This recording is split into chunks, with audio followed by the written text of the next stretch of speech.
Hello there, welcome to AM Prime on WESN Content Capital. I'm Keaton Shaw. Thank you so very much for joining us this morning. My first conversation focuses on the continued rise of entities here in Trinidad and Tobago, by extension the Caribbean. But our primary focus is, of course, Trinidad and Tobago. And it could be accounted for or blamed on certain things such as the high consumption of junk food, or what seems to be quite a popular trend now, generation after generation, that is vaping.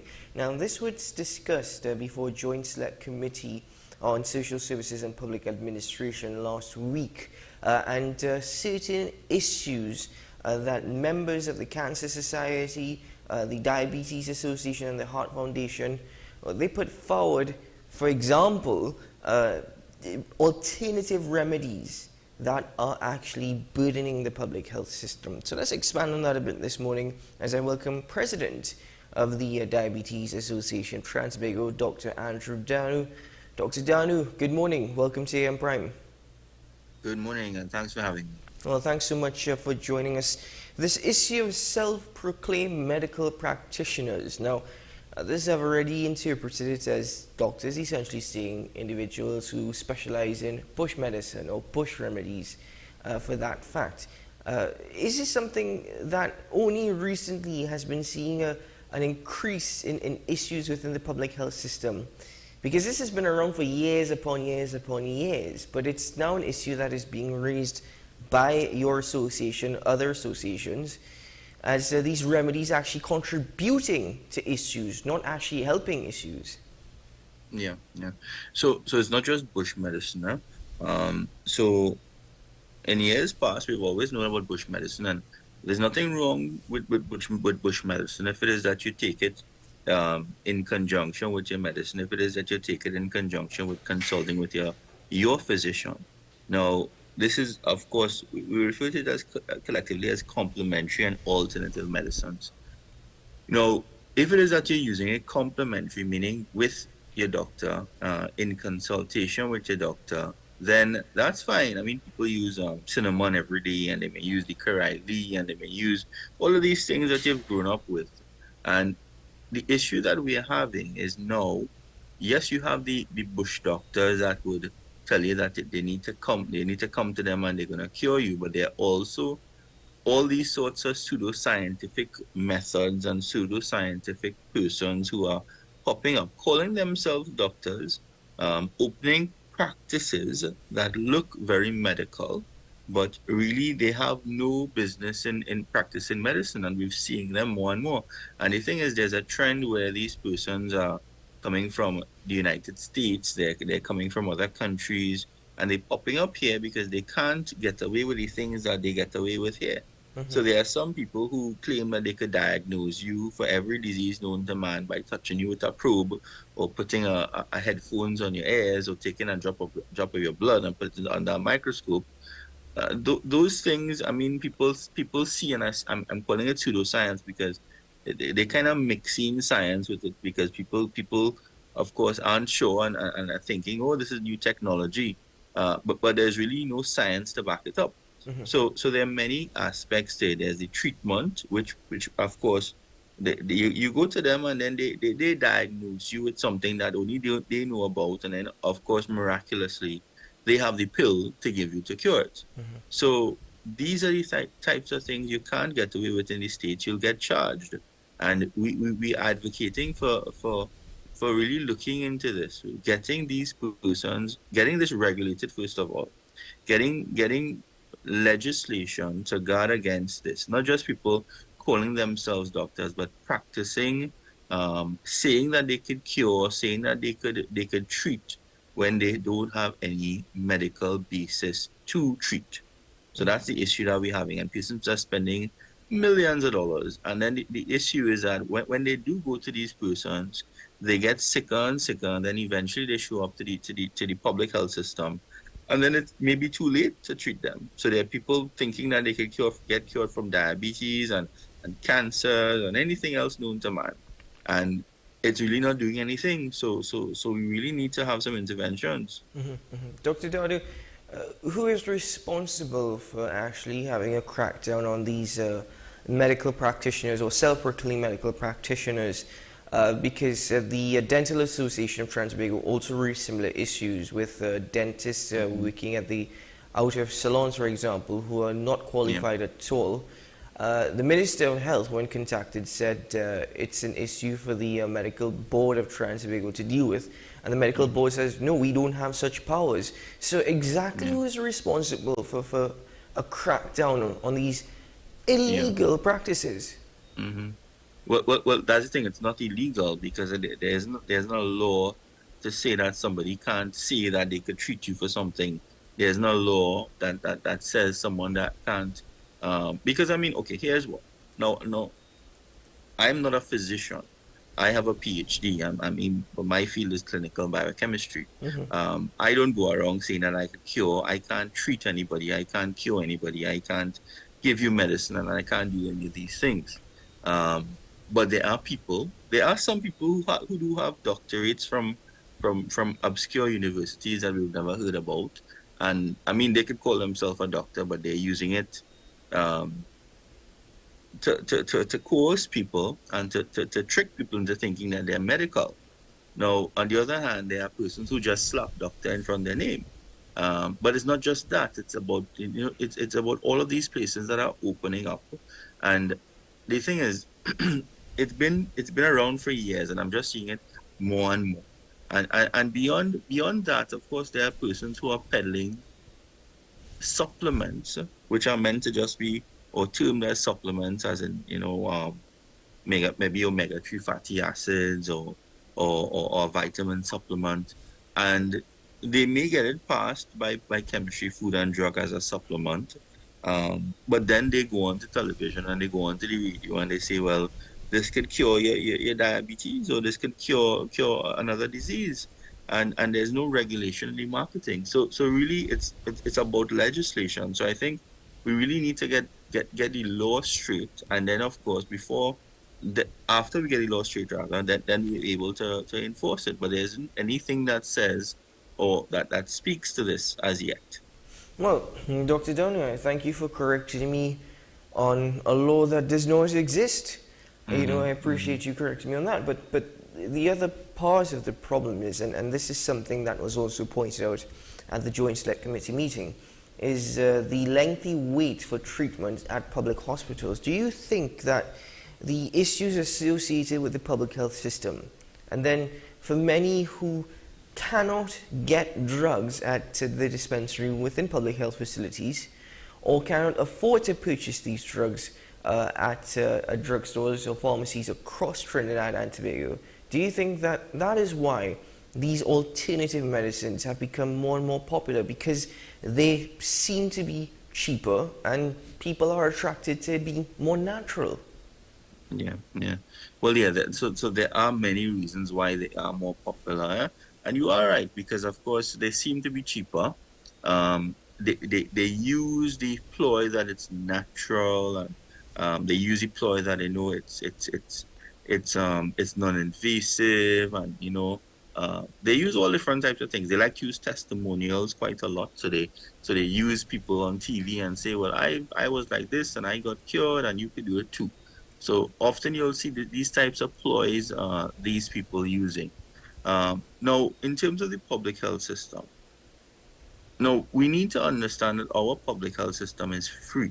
For the most part, you could get anything, almost any procedure done at our public health system.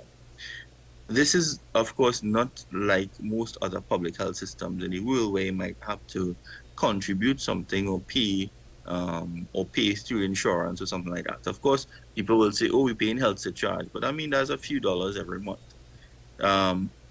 If it is a public health system, it's free, then of course, there's a huge demand on the public health system. And this is why you need to wait. And of course, waiting and any type of public health system that has this model, waiting is a natural part of it, because of course there's a huge demand for what is needed. Now, the issues also lie when persons only present when diseases are far gone, when when it is that you have these complications that you need tertiary intervention. So of course, when I mean tertiary and secondary intervention, I mean hospital intervention. We have hundreds of health centers around the country. Now, this is where persons are supposed to be going, first of all, before they get sick. So if it is that you're living with diabetes, then you have to go to clinic every 3 months, or you're living with high blood pressure, or you do have a cancer. There are treatment protocols and there are treatment levels for you to go to. Now, if it is that you're not doing these things, if it is that you're not managing diseases well, especially chronic non-communicable diseases, then you're going to end up with an ulcer in the foot, and you're going to have to present to the hospital. You're going to end up with diabetic ketoacidosis, and you're going to have to end up in the emergency room. And then you might have to sit down waiting because, again, you're overloading the system. But here's where we need to, and I mean, it's not just, we can't just say people need to do this. Of course, all around with government and NGOs and society, we really need to invest more into having persons understand and having persons accept that, primary health care is so important. You need to regularly, if it is that you're living with these diseases, there are clinics, and you need to regularly attend the clinics, adhere to your regime, and stick to a healthier lifestyle. And of course, these are the things that we are advocating for to prevent you from developing these complications that require these interventions at hospital. Now, Dr. Don, I'm not disputing what you're saying, but looking at it from an all-rounded approach, there's another aspect. People are simply fearful of going to hospitals. People are simply fearful of seeking medical treatment. And one would argue that just as how they have every right to choose their doctor, to choose their lawyer, or to choose what they consume, should they not have a right to also choose how they are treated or who they seek treatment from? Yeah, you do. You have the right if it is that you have the ability to pay for that. So just like you have the right to choose a lawyer, you could get a free lawyer if it is that you need. If you need that, you could get that public defender if you need it. And on the other hand, you can get a lawyer who just probably came out of a law school, or you can get a very experienced lawyer. It all depends on if you're able to afford it and if you're able to access it. Now, what I'm saying, there is this free system for persons that for 99% of your issues, the system will be able to address. Now, I agree with the point that people are afraid of going to hospital because, and I mean, it's like a vicious cycle where you're afraid to go to hospital, so therefore you don't go until it's too late. And when you actually go, here's where you go and you actually get your foot cut off, or you succumb to whatever you go to hospital for. And then the perception that, when I go to hospital, they're just killing people there, or cutting off your foot. So this perception kind of builds over the years, and it's kind of this vicious cycle that we really need to break. And I think we need to really look at again. I mean, I would call it marketing, but I will really look at how we address persons' concerns, and how we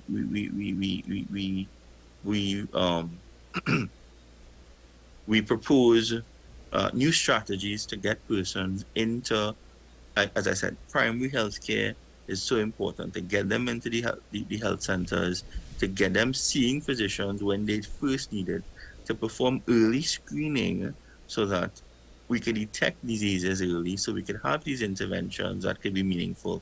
So persons won't have to wait until the foot rotting off to then present to the hospital, and then it's too late.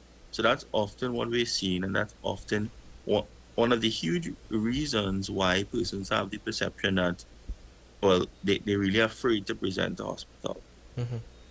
Dr. Dano, do you believe that there's also an issue with medical literacy, in the sense that people may not truly understand the difference between what is actual medicine versus what is a supplement?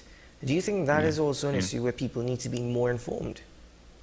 Yeah, definitely. Because if you're seeing something on television, if you're seeing something on the papers or in the news, or you're seeing it on a radio, you're hearing it on a radio program.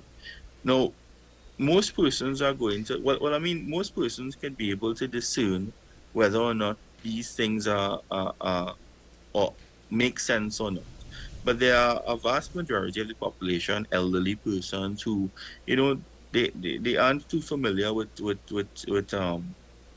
technology, and they will see a video being put up. And I mean, we've had the issue so much during the pandemic when we had so much misinformation being spread. So it's the same way. And I mean, people see videos on TikTok, and they see videos online, they see videos on television, and they think that these things are working. And again, these persons know how to market themselves. They know the strategies. They use a testimonial, they use a before and after picture. They say it's going to cure you. They use somebody with some influence. They use a school principal talking, or a retired nurse, or they may have a doctor who they may be paying. So all of these things are strategies which are very manipulative. And I mean, here's where I'm saying again, there needs to be some legislation, and we are going to champion the Ministry of Health as well to put together some sort of legislation to deal with this thing, because every day I'm seeing it more and more. I'm seeing persons practicing, for example, and again, weight loss. I'm seeing persons practicing and giving people injections for weight loss, and taking them for surgeries and doing procedures. They have no medical license. They have no reason to be able to do that. But yet persons are going to them. They're seeing needles. And so imagine I'm seeing this person advertising on social media that you need to take an injection every day to lose weight, and there are hundreds of people commenting and saying they're interested. But yet, when we're telling them to take one shot for a COVID vaccine, persons are objecting, and they want to know what is the brand, and they want to know what it's for, and they want to know where. But maybe if we had said COVID used to make you lose weight, COVID vaccine, that is, people would have run to it. So it's all of these things put together, but we really need to deal with it, because we haven't been dealing with it for a very long time, and it's growing. Persons are spending a lot of money, and they're getting sicker and sicker. And then again, it's putting a greater burden on the public health system. Dr. Donners, please excuse me, it's most interesting how you just pointed that out. How when a new vaccine or a new medication comes to the market, the conspiracy theories that surround it, versus if a new product or new remedy or supplement from a doctor who says it's more natural and it's going to cure you. There's a lot of praise around it as well. A lot less skepticism surrounding that. But as you've just mentioned, and you've mentioned throughout this program, is that a suite of interventions, including legislation, that will crack down on these individuals and these practices, but also in terms of marketing, in terms of advertising. I know you said that as the association you're going to continue to make calls to the Minister of Health, but since this issue has been raised, and need I say, the Minister of Health came out earlier this year, for example, and spoke about fast food restaurants and their advertising and its contribution to NCDs. The Diabetes Association agreed with the Minister, even putting forward suggestions. What has the conversation been since? Has there been progress? Has there been some form of action on the part of the authorities to deal with this situation? Yeah. So I mean, these things are well, again, the Joint Select Committee was just a few weeks ago, and through the Joint Select Committee, they are still on a fact-finding mission, getting information, and then they're going to be presenting their results. So we're going to be waiting until the end of that process. And we're hoping that at the end of that process, it brings about this big invigoration to actually produce some sort of legislation to do this. And of course, a suite of legislation, I think, just around marketing of products, marketing of products that are deceptive as in these pseudoscientific methods, these supplements that claim to cure, but also marketing of unhealthy products. So, for example, vaping, and you mentioned vaping. Every time you tune on the radio, you can have a vaping advertisement. Now, again, you cannot do this in developing countries. Vaping has been proven now to be very, very dangerous. and we're thinking and we're advertising vaping as something that is used for smoking cessation, but the majority of persons who vape are persons who have never smoked before. So you're actually encouraging persons to do something that's unhealthy. Um, on the deploy that, you're advertising to wean persons off smoking when it's really not like that. And on the other hand, or rather, in addition, marketing of marketing unhealthy foods to children. So you're going to a school cafeteria and you see all of these snacks being posted up in very brightly colored packages and in very brightly colored ads. And then you hear these snack companies and these fast food companies sponsoring the football team or sponsoring the sports day or giving scholarships or giving out things at SEA. Now, all of these things are ploys they use to get brand alliance and to get, to get more customers. So all of this we need to look at in terms of marketing. And I'm hoping that a suite of legislation can be drafted up. And of course, we definitely support and we definitely want to participate in that. And we hope that could be one of the outcomes after this GSC, set of meetings that they are having. Dr. Don, I want to thank you very much for joining us on the program this morning and for taking the time to explain the issues that the association, the Cancer Society, the Diabetes Association, and the Heart Foundation are noticing more and more and are trying to bring to the public's attention in dealing with the issues that contribute to health complications. So thank you very much for the time this morning and for sharing your thoughts and opinions with us. Thank you so much. Of course. Thanks for having me again. All the very best. Dr. Andrew Danu, who is the president of the Diabetes Association of Trinidad and Tobago, joining us on AM Prime this morning. And one could appreciate what Dr. Danu was suggesting.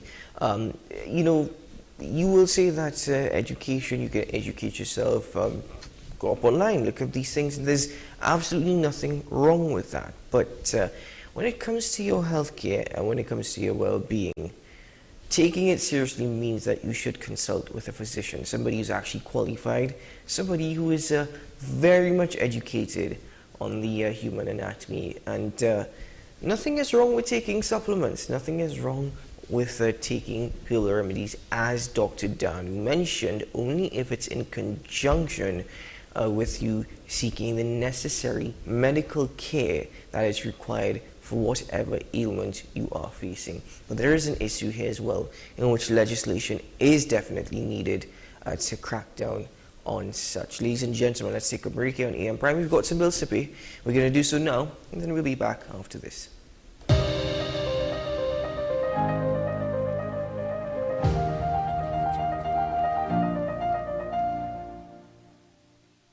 Imagine a world where arguments don't exist. CICR is a full-service conflict resolution company that offers mediation training and workshops for all. In 2024, our 40-hour workshops are back, giving you all the tools you need to become a certified mediator in Trinidad and Tobago. Want to know more? Call us at 768-6778 or visit our website. Let's work together to make the world a better place. Fellow citizens, I am Joy Abdul Mohan. Many years ago, we declared through our constitution our desire to live in a democratic society with respect for the law, supported by public institutions that respond to our needs. A strong constitution must be relevant to every citizen, including children and the youth. We've heard about reform before. Let us speak out now and make it happen by submitting our views to constitutionalreform2024.gov.tt by April 15th. It's our future, our constitution, our voices.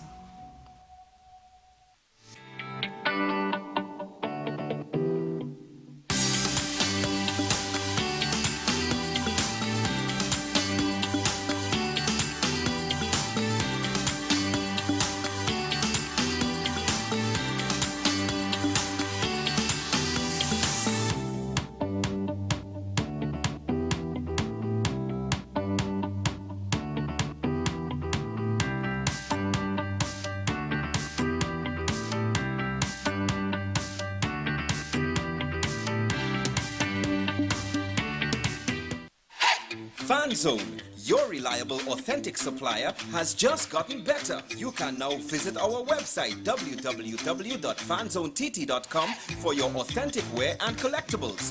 The only place where you can use both your Visa debit and credit cards. Visit our website fanzonett.com to make your purchase today.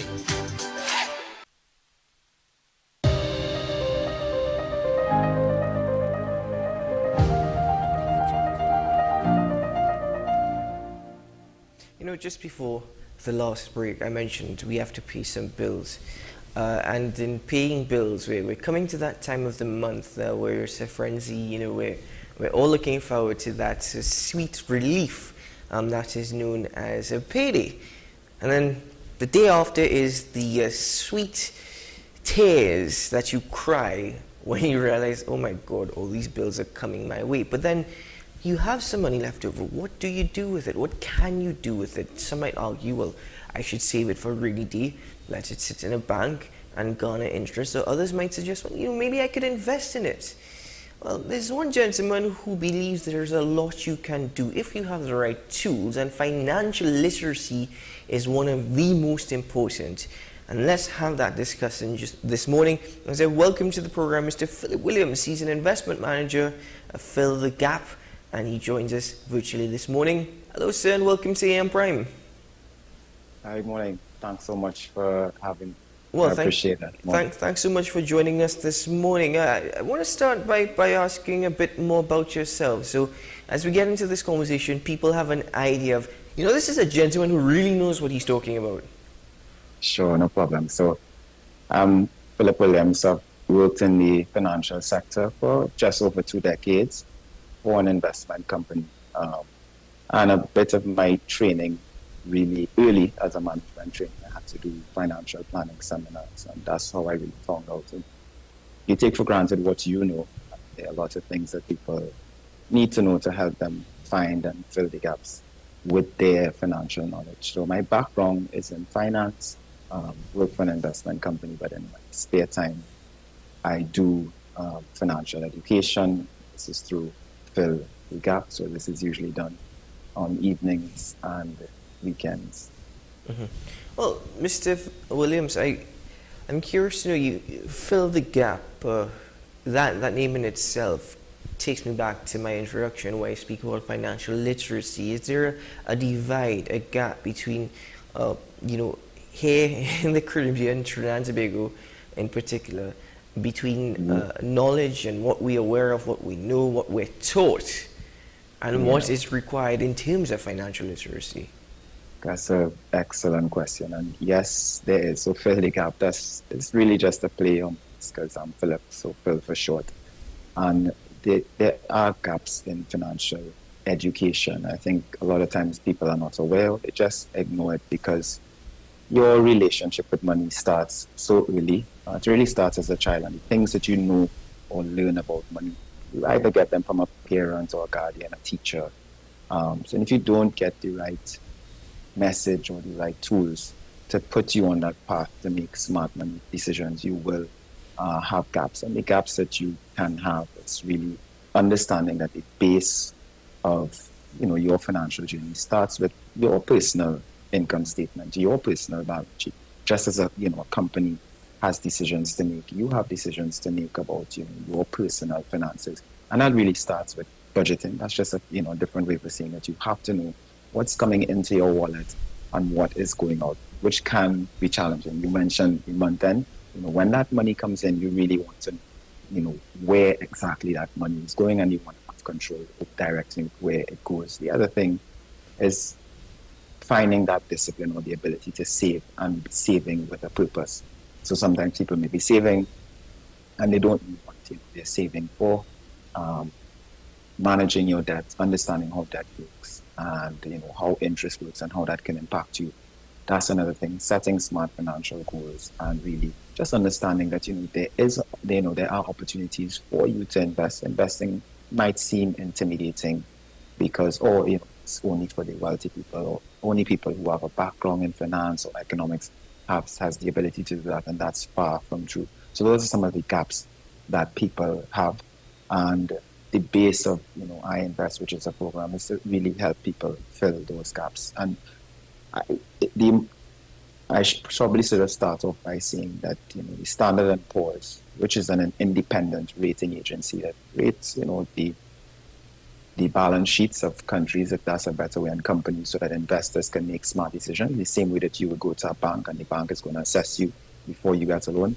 Standard and Poor's is one of these entities that they do that. They rate all of the countries, from the United States to China, all the way down to Trinidad. And they did a study globally. And what they're saying is 1 in 3 people is financially literate. And what that really means is, 2 out of 3 people don't have the ability, they don't have access to the knowledge to make smart decisions with their money. So there are gaps. It's not, globally, we also did this study in the Caribbean. So 1 in 3, a very important stat to think about. But, the good thing is that there are opportunities and ways to close those gaps. Mm-hmm.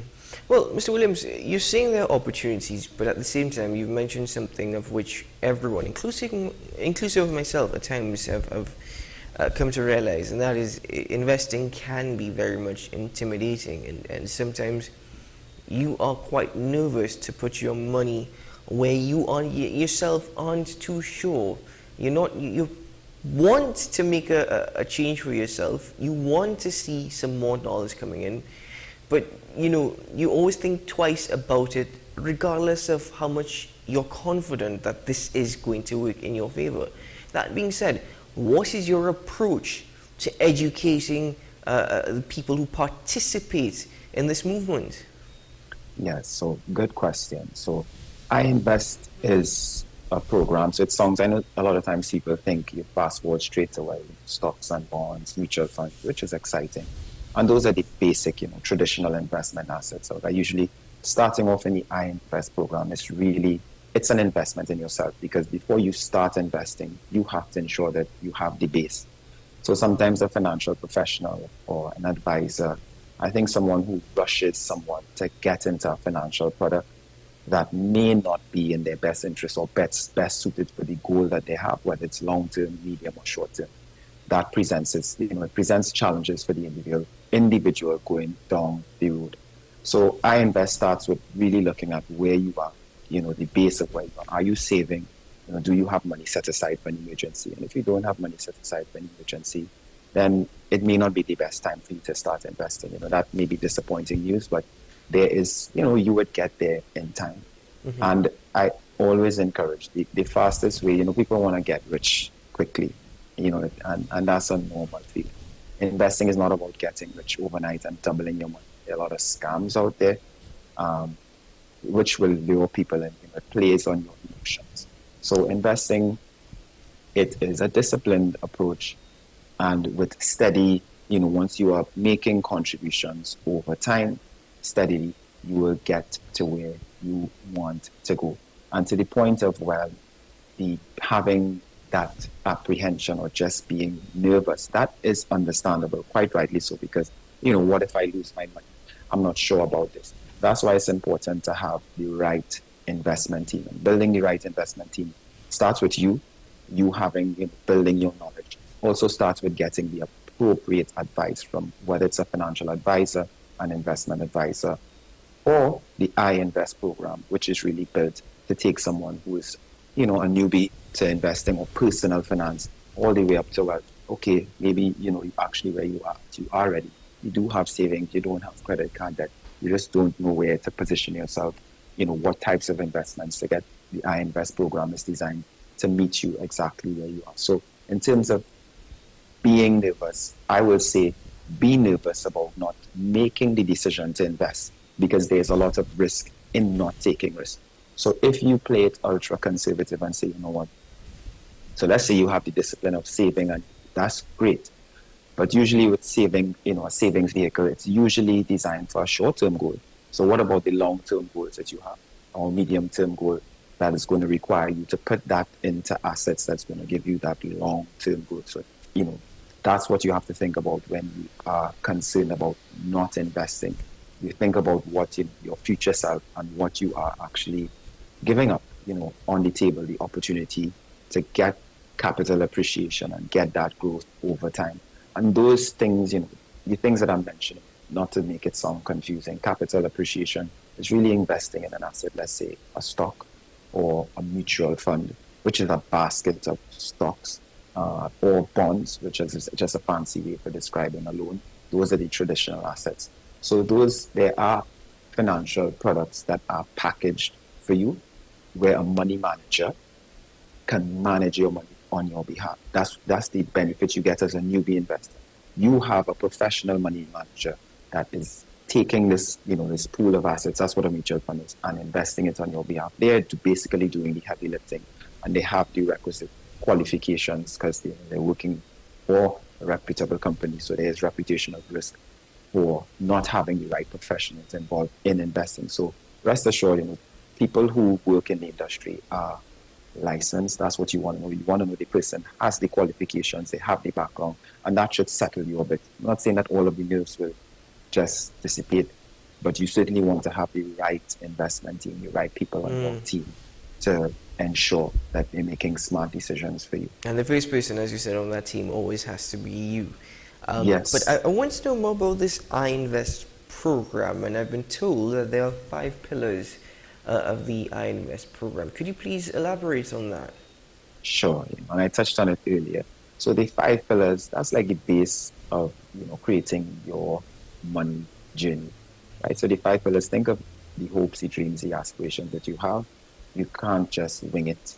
You have to have a steady foundation to get to where you want to go. And so it starts with budgeting, which is essentially looking at where you are on a monthly basis, knowing where your money is going, what's coming in and out of your wallet, what assets you have, what liabilities you have. And that is the base of creating your net worth. So you should have a fair idea, or actually an accurate idea, of what is your net worth. And your net worth is not a representation of you. It's nothing to be embarrassed about. But it's important to know if you are in the negative, or you're in the positive, or you're breaking even, because that's the base of what types of decisions you have to make. Saving with a purpose. One of the examples I always use is an emergency, saving for an emergency. A lot of times, the statistics actually show that there are people with more credit card debt than having money saved or set aside to deal with an emergency. That's a global stat. So saving, that's one of the examples of saving with a purpose. But the purpose could be anything. It could be working towards saving for a car, saving for an application. So you're saving towards something. There are different things that you save towards. So that's the second pillar, saving with a purpose. The third is managing your debt. A lot of times you go to the bank, you get a loan, you have this interest rate, you mean at 5% versus 5.2% over 30 years or 20 years. It's a lot of interest. So you may want to think about, if you understand how debt works, you do have an opportunity to prepay on your principal, to bring down that principal amount on you quicker, so that you save thousands of dollars in interest. But a lot of time people are not aware of that. How exactly does a credit card work? If you're paying the monthly balance on a credit card, $10,000, and you're paying the monthly balance of say $200-300, that's going to run you anywhere between 10 to 15 years. You're going to end up paying 3 times more. So these are things, that's the third pillar, managing your debt wise. Setting smart financial goals.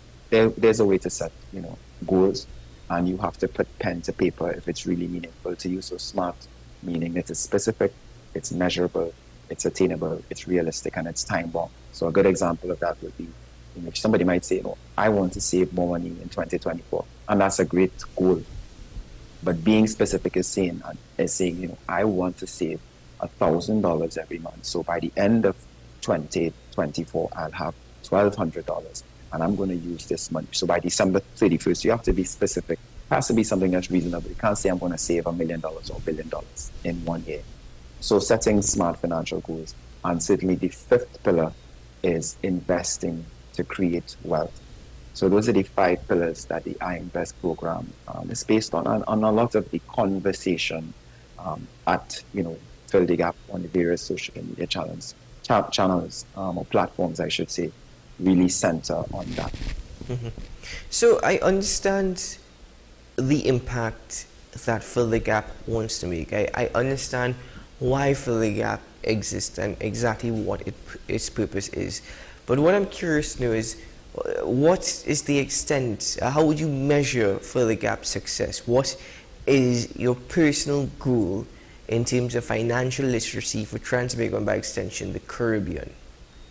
You know, let me tell you how I'll measure this success. And even so today, Fill the Gap, actually, my heart is warm. I do feel that there's a huge measure of success because of the feedback that I get from people on social media platforms. So the audience is, it's a young audience and some seasoned professionals. But the feedback I get, let me tell you what's success. I know that I'm walking in my destiny. I know that I'm adding value to Trinidad and Tobago and to people around the region, and making them aware of some of the gaps that they have.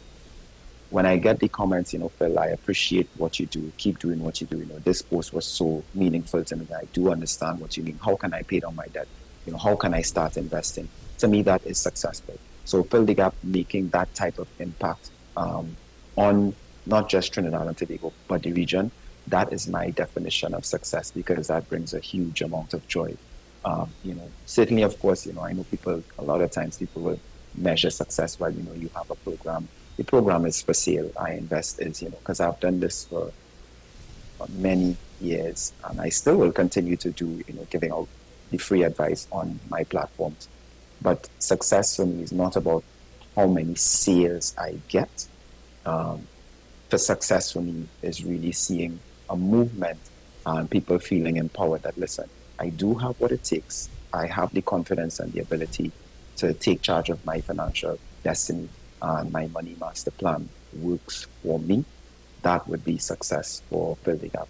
That's success for yourself, and I appreciate that, because the second part, the follow-up to that is, given the 5 pillars of the I Invest program, and as I said, investing could be intimidating. You said it yourself, but the 5 pillars, in the sense that budgeting for your life, I don't even know if people budget, or they're more so just skeptical, and it's 2 different things. I can go to a grocery, I can have a budget, or I can just look 2 or 3 times at the price before purchasing that item.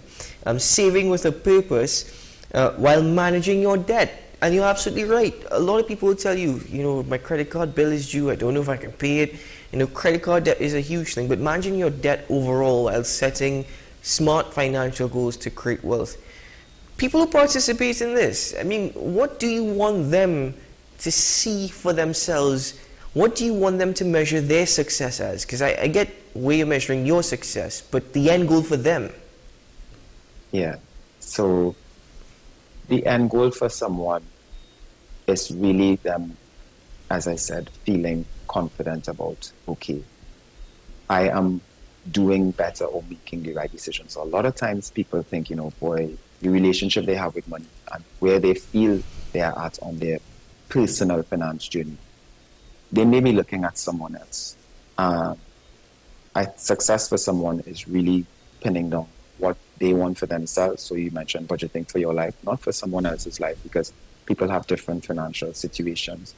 So success for an individual like that is actually being empowered, feeling confident that they can or they are making the right decisions. And as I said, sometimes people feel as though, my money situation is not where I want to be. So, and that has an impact. Your financial health has an impact on your mental health. So for me, success for an individual is moving away from the typical worries that you have. Not enough money at the end of the month. Where did my go? So this program started off like that. You got paid.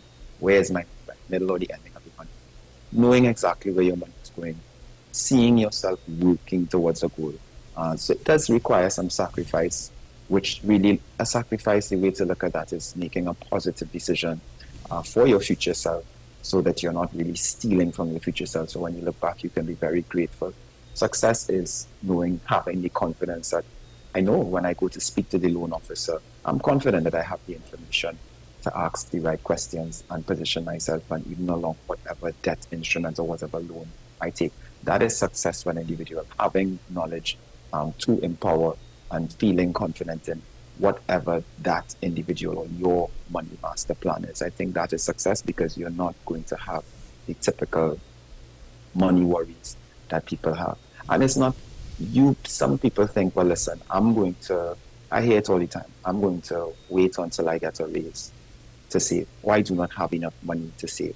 And whilst that may be so, the only way you're going to know that is if you do a personal income statement on a balance sheet, you're going to know if there's some places that you can cut back on, or because there's some things that are non-negotiable you have to do, but there's some of the things that you may be able to cut back on.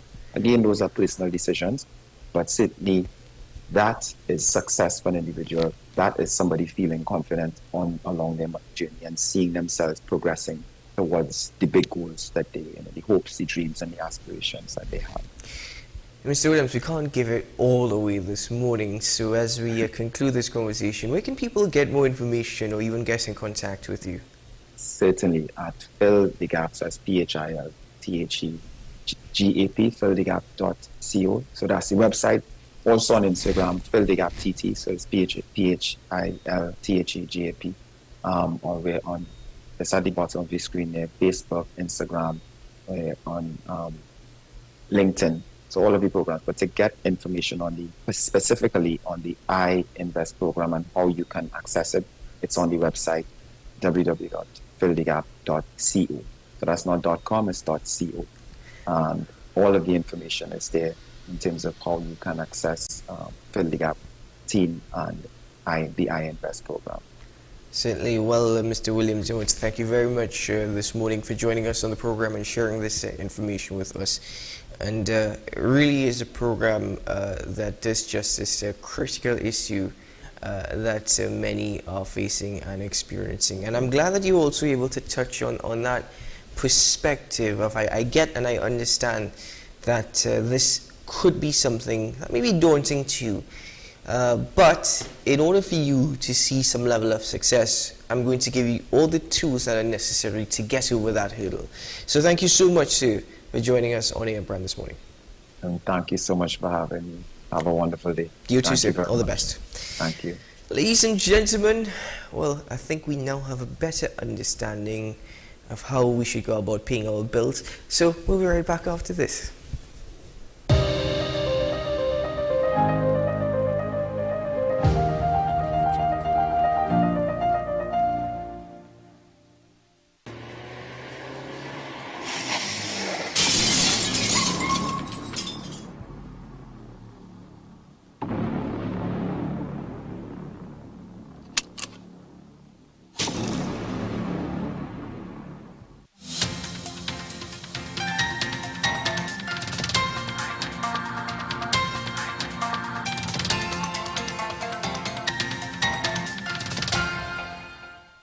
Here is the WESN News on the Hour. I am Sira Ali. Thanks for joining us. Here are the headlines. Prison Commissioner clarifies conflicting reports on prison incident. National Security Minister's job brought into question over SSA debacle. Regionally, 3 girls drowned in a pond in Guyana. Now for the details. Describing the recent event at the Port of Spain prison as a fracas, Acting Prisons Commissioner Dew Prasad Ramuta addressed concerns on Wednesday morning. Contrary to initial reports of a riot, Ramuta clarified that the incident did not escalate to such a level, addressing speculation about staffing shortages contributing to the situation.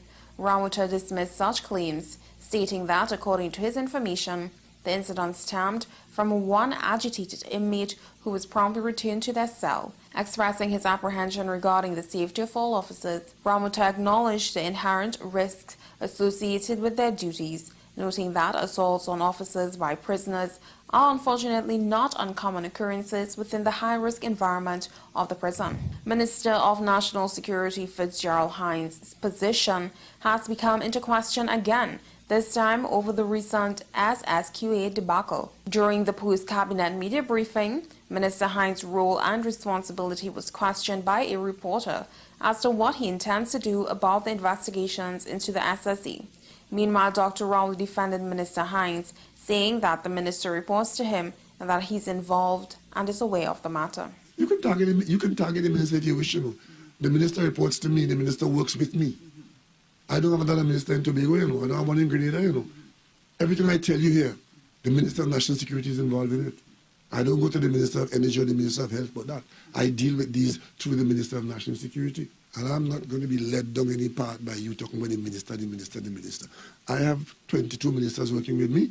And as I said before, when I do not think that they're useful in the position that they are, I will take action. So you and the minister, this obsession you have with the Minister of National Security, I could tell you, nothing that I've told you here is outside of the remit or the involvement of the Minister of National Security.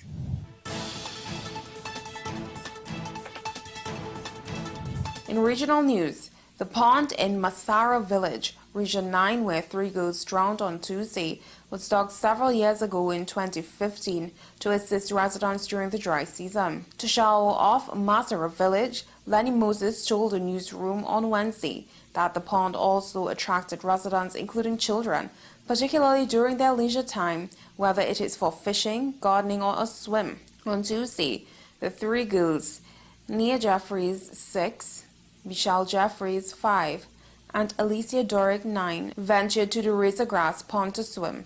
The children left their home unknown to their parents. Tashal Moses said the incident has left the village and by extension the region in a state of shock. What is more devastating is that the girls are from one family. Michelle and Alicia are sisters. Alicia is their cousin. Those ponds were initially for help in drought, in times like these for animals, and if persons want to do any gardening close by. Well, that's news to the hour on WESN. I am Sira Ali. Thank you for watching.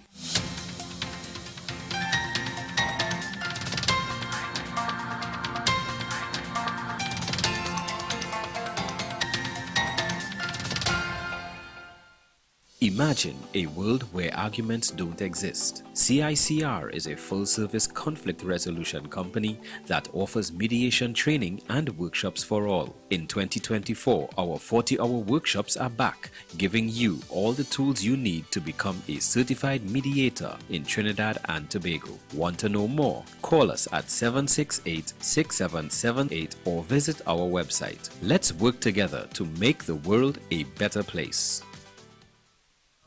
We all want to live in a society where there's respect for the rule of law, public service efficiency, and high productivity.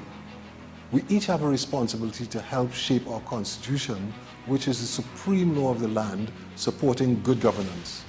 I'm Nigel Edwards, and I urge you to submit views for constitutional reform by April 15th to constitutionalreform2024.gov.tt. It's your future, your Constitution, your voice. My name is Carl Media. I am the founder and the host of Ever Increasing Voice Ministries. Join me every Saturday and Sunday on WESN, this powerful station, at 9 a.m. on Saturdays, 1 p.m. and 7 p.m. nightly. Also on Sundays, I'll be on at 7 a.m., 1 p.m. and 7 p.m. at night time. When you come here, we are getting people heavenly ready.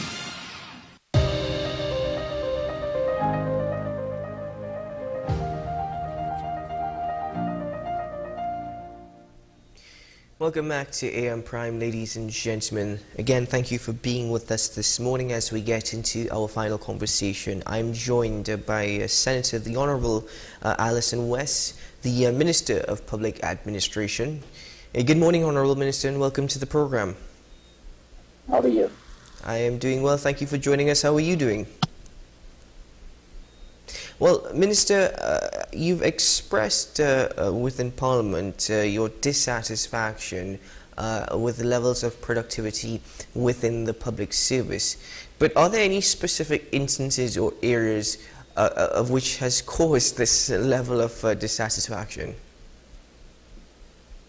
I wouldn't point to any specific areas. What I know is that throughout the public service, we have a combination of public servants who work well, really put in the time, try to get service that is required, and then there are others who are not at that level. And we need a consistency across the board in terms of the productivity of our public servants. Mm-hmm. And you mentioned productivity. Productivity is multidimensional. So exactly how is it that the ministry is measuring productivity within the public sector?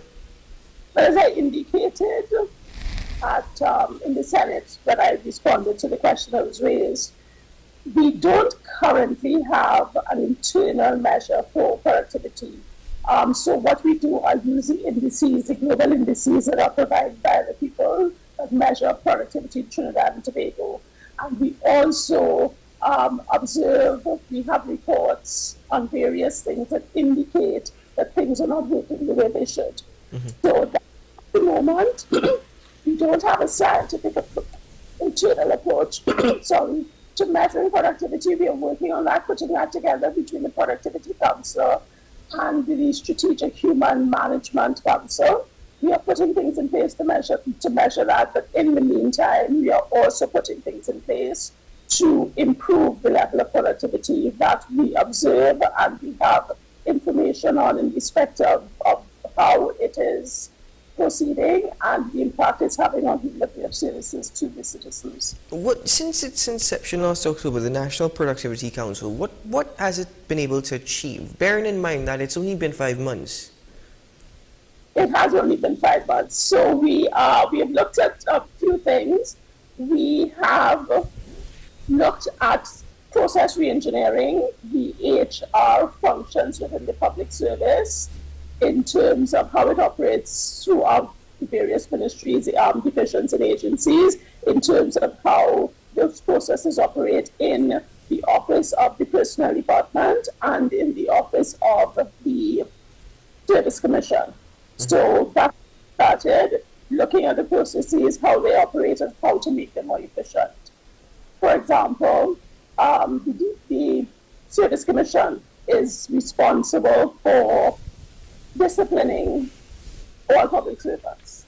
And we have been discussing how it is possible for a relatively small group of people who comprise the Commission to effectively and efficiently discipline the 60,000 public servants that exist across the service. And what we have been discussing to make that more efficient is delegation, greater delegation, and more effective delegation of some of those services down to the ministries and agencies where the people operate out of, so that we don't have to wait years for these cases in respect to each part of the country. So things we have been looking at, we are currently looking at succession planning. We have looked at putting in a revised and improved system for appraisal management. We have discussed, agreed on, and are in the process of implementing upgraded electronic human resource management system, because at the moment, the majority of public servants are managed through paper.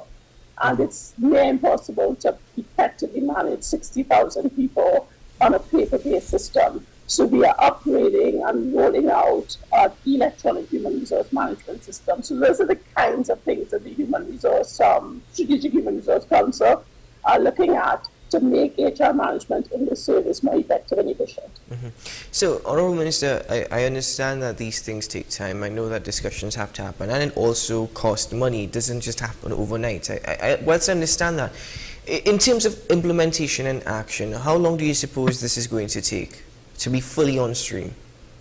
The electronic human resource system, the new system, we have a timeline of the end of the first quarter of 2025.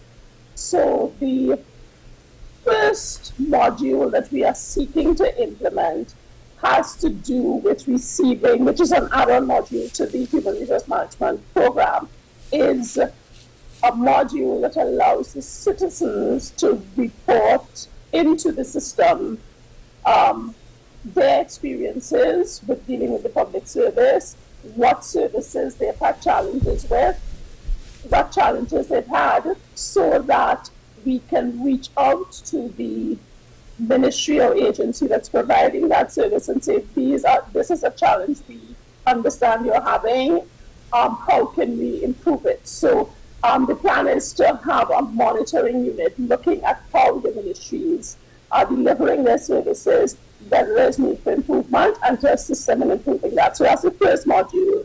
And then by the end of the first quarter of next year, we should have all the modules rolled out. So vacation management is easier, pension management, all of appraisal management, determining what training employees need, all of these things should be rolled out by the end of the first quarter next year. Going back to a point that you made earlier with respect to the Service Commission and discipline and disciplinary action that is necessary, accountability and an accountability framework / discipline. Do you think that, in your opinion, you think that's lacking within the public service? Do you think that there's also a lack of discipline within the public service? That would be lacking. We do have an appraisal system that is there, but it is not effectively implemented and managed. So what the Trim Council is also seeking to do is to make that more robust, starting at the top, because if you can get the managers, the PSs and the directors and so on, if you can get them more accountable, then they in turn will be forced to make the staff that report to them more accountable, and it trickles down to the base so that everybody is required to report more effectively, to operate more effectively, or there are consequences. At the moment, that is not efficiently being dealt with. Now, I want to go back to something that you mentioned earlier, well, actually late last year, Tuesday the 31st of October to be more specific, where you mentioned that improvements to the public service were coming, and you spoke about this issue, also expressing initiatives and the goals that you would like to achieve, and this is a lot that you're saying this morning was also said in October. One of the other issues, though, that we haven't touched on yet is a work-from-home policy, and I believe in January you said that the government will be coming very soon with a work-from-home policy. Any idea on how soon that will be? What I said was that we were engaging the services of a consultant to advise us on how best a work-from-home policy could work. That consultant has been appointed and has started its work. We are awaiting a report from the consultant. We are hoping to get that before the end of this fiscal, because they are looking at things like which types of jobs can be allowed to work from home, what is required, who is required to supply what is required, what are the parameters within which such a work from home policy can be produced, and so on. Having received that report from the consultant, we now have to determine, is a work from home policy feasible within the public service, and take that to Cabinet for a decision. So we haven't said a work from home policy is coming. We have said we are investigating the feasibility of introducing a work from home policy in the Trinidad and Tobago public service at this time. It's interesting because you're quoted as saying, I don't embark on an exercise that I consider to be futile, and then you're hoping that the policy will be rolled out in 2024. Are you in a position, though, to say whom the consultant is? Yes, it's quite close with us. Okay, and moving forward now with this, people have seen, to be very fair, people have seen some improvements within the public service, and more I talk to people, more and more I actually hear good news with their interactions with public servants and even works within the ministries. Although we must admit as well, as you've admitted, there is still a long way to go. That being said, do you believe that you will be able to achieve all these things by the first quarter of next year? Well, in terms of the rollout of the EHRM system, we believe we will be able to achieve it. One of the big to-dos to get us there is digitalizing the records. We have appointed a dedicated team, and they are working with all the ministries to ensure that the HR records are digitalized in time for the rollout of that system. So that is the biggest part of the exercise. And apart from that, it is the setting up of the infrastructure to allow for the full rollout of the software system. Because as we would have indicated to the public, what we are doing is having a local cloud system to store that information rather than it being stored up of Trinidad and Tobago on somebody else's cloud. So we're going to have a dedicated cloud, so that is being built by the suppliers. And in the meantime, we are digitalizing the records. So we are working hard. I have a very dedicated team working hard so that by the end of the first quarter, the HR system will be ready for complete rollout. No, I understand that, sir, but I'd like your opinion, Honourable Minister. Do you believe that there's also a need to possibly go back to basics where individuals who are entering public service need to possibly go through basic training, such as interacting with customers and clientele? Also, looking at it from that perspective, we do have public service academy within the ministry, which is a training unit for the public service. But it is a small unit doing what it can to roll out training to the 60,000 public servants that exist, so that we are about to launch a program that we have been discussing with the University of the West Indies that will allow us to cover more topics and more public servants in terms of a wide range of training, starting, I would think, within the next month, so that we are expand our reach in that sphere. Certainly. Well, Honourable Minister, my final question to you this morning is simple. There have been those who have suggested that, and I'm not even going back to 2020, those will argue that since 2015, since the PNM administration came back into government, there's been no improvements and very little has been done to improve the performance of the public service. How do you respond to these claims? I don't think those claims are fair because, as you yourself admitted, we have seen areas of improvement. So each of the ministries have been working to improve their delivery of services, and we are seeing obvious results in some of them. We've seen them, for example, in the Ministry of Works and Transport. So that there are areas of improvement. Our digitalization exercise is working. We have more and more services going online. We are soon going to introduce online payments, starting again with the Ministry of Works. And while there are areas that still need a lot of attention, I think if you look at the system as a whole, you will recognize that there have been areas of improvement. So what we have to do is spread that improvement across the service, and then the customers or clientele will have fewer calls for than they currently do. So we're working on rolling it out, but we are seeing areas of improvement. Mm-hmm. And as this particular term, your role as minister nears its end, this particular term that is, what would you hope at the end of this term for you to look back at the last 5 years and reflect upon? What would you like to see in terms of success? How would you measure your success? I am hoping to see a public service that is noticeably improved for the benefit of the citizens. I want citizens' frustrations with the provision of services to them to be the exception rather than the rule. So, and I would like to see better management of the public service. Certainly, indeed. Well, Honourable Minister, thank you very much for joining us on AM Prime this morning and for bringing to us an update as to the Ministry's workings and happenings. And I look forward to a follow-up conversation in the near future. We'll have to give you some time because I know a lot has been working out, but very soon we can have another conversation. Thank you so much. Have a good day. You too. All the very best.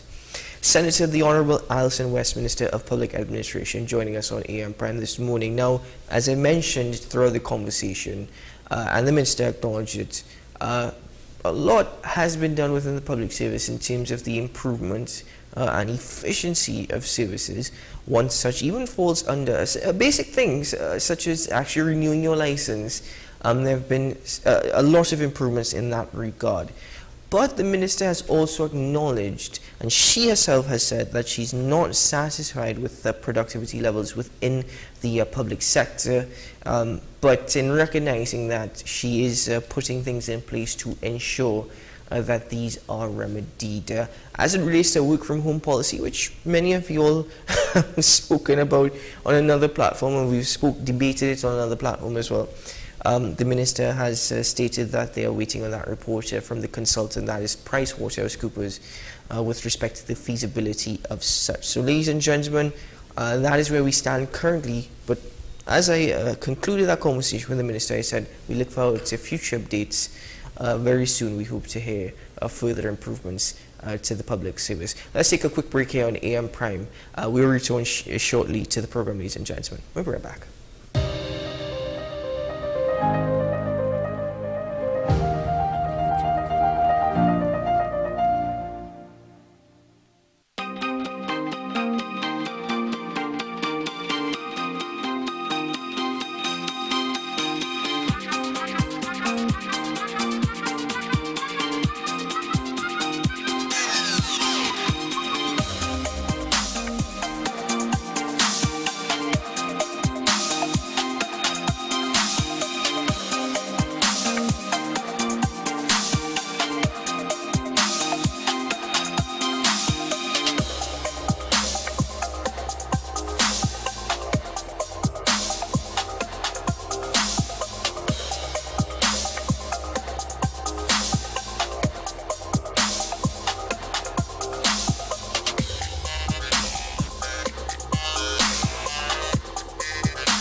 Every line, every paragraph depicts a real moment in someone's life. A father, a sister, a mother, a brother.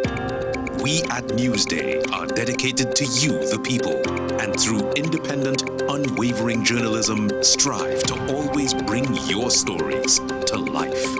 Because your stories are more than just words. Newsday, independent and credible. Take some time for yourself or spend some time with the family at Sandy Point Village Hotel. Enjoy our various studio and suite apartments, self-contained with their own kitchenettes and Wi-Fi.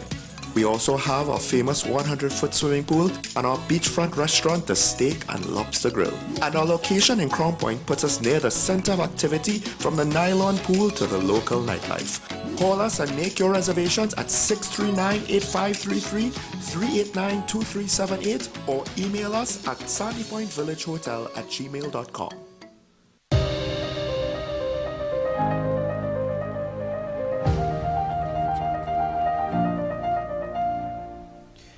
Ladies and gentlemen, before we bid farewell for the weekend that awaits us, I'd like to share with you an update coming from Greendot, and it's really quite an intriguing one. We've seen updates like this in CNT before, where we speak to those within the prison system. We speak to inmates within the prison systems, and they inform us of the conditions that they face, the time and the length for their cases to be heard, their thoughts on the justice system, all of that. But this one from Greendot, where we see a repeat offender sharing his experiences behind the wall of His Majesty's prisons.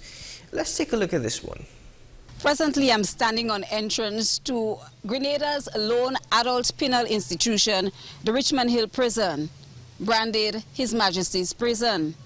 This institution was established in 1880 to house at least, or for the most, 275 inmates. Presently, it is home to 380. Today, we took our cameras inside of these gates to speak to Prison Commissioner Rupert Nichols, who would explain to us a bit about the rehabilitation process that is provided here at the prisons for its inmates, most of whom are young people. But first, let's listen to the story of a repeat offender who spent 7 years behind bars and has several convictions leveled against him. Andre Frederick said he regrets the path he took as a young man. He's now trying to right his wrong, indicating to us prison life is no life at all. For security purposes, GBN has concealed the face of the individual. Personally, I would tell you prison, some people say prison is good and bad, but I would tell you prison spoils a young individual because he is exposed to things that he never seen before. So sending a youngster to prison for the first time is like you create whatsoever he become. Because in prison, you hardly have positive. When I say positive, some fellas are just liming, some they on badness, some preaching gangster thing, who planning to do more crime when they go outside, you know. I went to prison 3 times. Yeah, and it's not really a good thing repeating prison, but it is difficult for we young people because from the time you've been to prison once, we get stereotyped. Everybody see you as a bad person because normally we scorn prisoners. Prison, there is program. Because I would tell you, the first time I read a novel in prison. So I would say thanks to prison that I could read a novel, you know. He warns young people against badman type behavior, associating with the wrong crowd and disobeying parents. Number one, listen to your parents, because my head was really hard, very stubborn, and I get to appreciate my mother when she gone. So I just wish all those out there who have a queen, please, appreciate your mother for who she is. For me, I would advise the young people, the youths today, like me, try the best to maintain a good life. Study, school, education, see if you can get a job, you know, less the streets, bad friends, because that's what winds you up in prison. Acting Commissioner of Prison Rupert Neckles disclosed that youths account for a significant percentage of the prison population, and 64% of them are repeat offenders. I would say we have a very youthful population. 20 to 29, we have 21.7% of our population. From 30 to 39, 30.6%. 40 to 49, 23.6%. 50 to 59, 15.8%. 60 to 69, 5.7%, and 70 and over, 2.6%. The correction facility operates on 5 main pillars as part of the rehabilitation process for inmates: academics, skills, counseling, sport, and the religious aspect. Jude Hector, Executive Director of Adult and Teen Challenge, a faith-based non-profit organization, is involved in drug rehabilitation and drug prevention. Our aim really, if I put it bluntly, is to provide relief for persons who are struggling, particularly with addictions of all different sorts, and helping them to form a viable pathway back to their families, communities, and become productive in our nation, right? So age range, it varies. So a lot of our work right now is being done at Richmond Hill Prison. And this year we are intentionally working with the prison authorities to focus on the men and women. There are only few women there right now, just 4 women, and about 374 men. And so we're working with them, especially those who are in the system quite regularly. So it means that if you can help them overcome that challenge, they could potentially lead the system. Rondell Jessamy, Assistant Program Manager, Adult and Teen Challenge, offered his suggestions. So first of all, I think we need to really get rid of the stigma associated with rehabilitation. And so this can be done through, advertisements, the social media, educating the people that, addiction is sometimes part of life, and so you can seek help in alleviating some of these addictions. Also, what we have grown to realize that no one entity can really solve this problem. And so, as a small country in Grenada, we definitely need to take a communal approach. We need to collaborate in terms of dealing with this sort of ills in our country.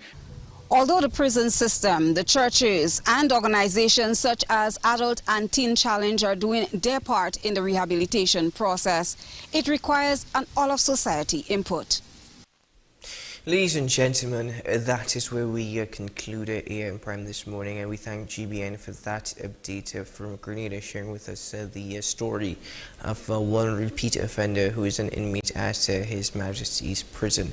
Anyway, thank you very much to all my guests for joining me this morning on AM Prime, and thank you very much for their contributions, not only to the conversation, but to society. Ladies and gentlemen, we do have a long weekend ahead of us with the Spiritual Baptist Liberation Day being recognized and celebrated on Saturday, and then of course on Sunday Easter is upon us. So as we bid farewell this morning, I wish you all a sense of new hope, a sense of happiness and prosperity. May this weekend the celebrations of Spiritual Liberation Day and Spiritual Baptist Liberation Day and Easter Sunday bring to you all of God's grace and divine blessings, and may the Spirit of the Lord fill your home with only positive energy and good things. On behalf of AM Prime, the team that makes AM Prime possible, and all of us here at WESN Content Capital, God bless you. We'll see you again very soon. Bye-bye.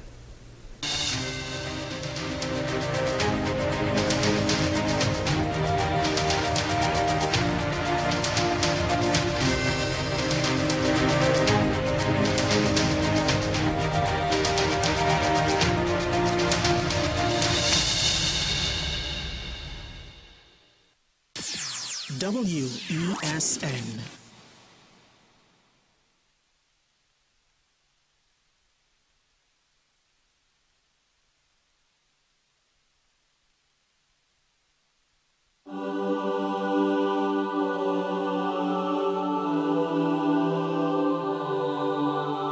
I'm happy to share with you regarding this whole message of Easter and what does it really mean for our lives, for our journey. As I think about it, I remember, the Easter story didn't just start there. It began earlier. It began with Jesus' journey with death, recognizing, he was going to die, recognizing that this cup was going to be a tough one.